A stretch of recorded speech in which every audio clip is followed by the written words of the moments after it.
Hey guys, Matt here and welcome to my fragrance obsession.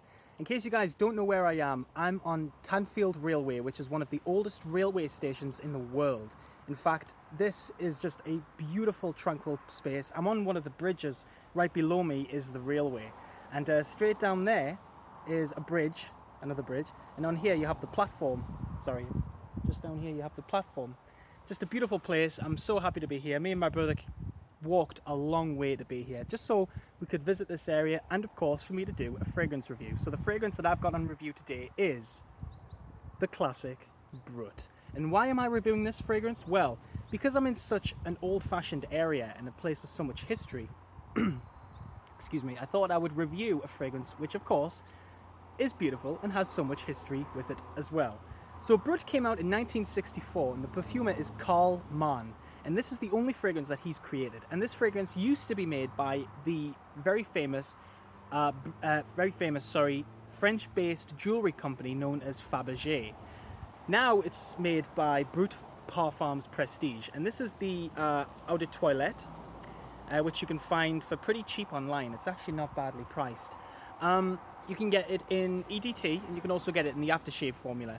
Personally, there's not really a big difference between the aftershave version and the EDT. It doesn't last long, but it's still nice to appreciate if you're into your classic smells. And this is the reason I have it, because I really do like the bottle design. It's the sort of classic Brut design with the Brut logo in the middle there, which is sort of, it pops out. Eau de Toilette vaporizer, which is just a sticker, but it doesn't really matter about that. Atomizer, sprayer, good sprayer on it. Let's get onto this review. Now, in terms of the notes, because I'm looking at the notes down here, I hope that's okay. In the top we get lavender, anise, lemon, basil and bergamot. So that's in the top. In the middle we get geranium, ylang ylang and jasmine. And in the base we get sandalwood, vetiver, patchouli, oak moss, vanilla and tonka bean. So there's a lot of interesting notes in this fragrance. I think the nicest note in this whole scent is probably that lavender.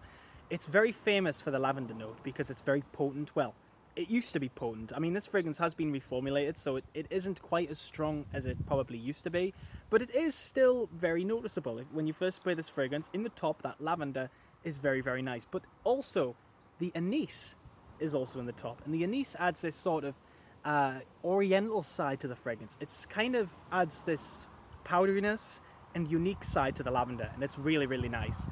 In terms of lemon, you do get a little bit of lemon, adding a little bit of a citrus vibe, also with bergamot. But in terms of basil, maybe not a lot. I mean, it is a little bit herbal, I guess, in the top, but there's not a lot of basil. It's mostly just that lavender, that anise, and that lemon citrusy sort of accord. In terms of the heart notes, however, we do get a lot of them. We do get that geranium, we do get that ylang ylang, but I do not get jasmine, if I'm honest with you. Jasmine is not as strong as I would have liked it to be, because jasmine is one of my favorite notes. In case you don't know, I really like the note of jasmine. It's not as strong as I would have liked it to be in this fragrance, but like I said, this fragrance has been reformulated, but you know, fragrances do change. They have to change through time. So I don't know if the jasmine was stronger in the older version or not, but still though, very, very nice. Now, what's in the base? All I get in the base is this slight creamy vanilla dry down with the sandalwood. Sandalwood is really what I think makes this fragrance. It's very woody, as you can imagine, but it's really nice. It reminds me of actually being in a place like this. When I'm smelling this, I can imagine being like in the 1950s or 1960s, using this railway, wearing a suit and having the love of my life next to me. You know, it's kind of like that. It's that sort of scent. But the wood note in this fragrance kind of reminds me of that. It takes me back to a time where, you know, elegance was the only form of, you know, respect. You know, back then you had to have money to be respected. You know, if you didn't have money, of course, you weren't going to get respected. You were classed as poor, and people would look down on you. But this smells just like a nice classic French cologne. It's very nice barbershop. In fact, this was in my top barbershop list. Really, really nice scent. It's just clean. But it's got a sophisticated gentleman side to it as well. Very, very nice fragrance, and yes, it doesn't last long, but it's a nice scent to wear if you're not doing anything else and you just want to sort of relax and, you know, just chill out with just yourself and nobody else there to bother you. It's a little bit like that. But yes, that is my review for Brut by Brut Parfums Prestige, or by Fabergé. Sorry, I'm mumbling a lot, I know, but if you have the classic version, let me know what you think of the classic version and how it compares to the new version. Of course, I don't know if this version, because this is a UK version of the fragrance, it is also available in the US, and I have smelt it in the US, and it does smell pretty much the same to me. So whether or not it's made by the same company or not, I don't know. But do let me know, guys, what you think of Brut in general.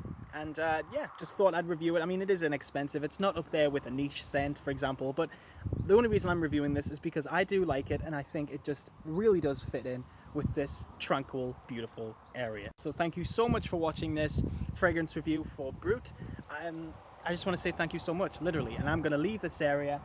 I've really had a good day. It's been really nice. We visited the railway and we've walked for miles. I mean, my town is miles away from here. We must have walked about 10 miles. Seriously, it's been horrible. We set off quite early and it's now 3 o'clock. So yeah, we're both absolutely exhausted. Me and my brother. My brother's just over there eating some potato chips, or crisps as we call them. So yeah, thank you so much for watching, guys. I'm going to get off this bridge because I feel like it's going to collapse. So thanks so much for watching. Keep smelling good and have a beautiful summer. Bye bye for now.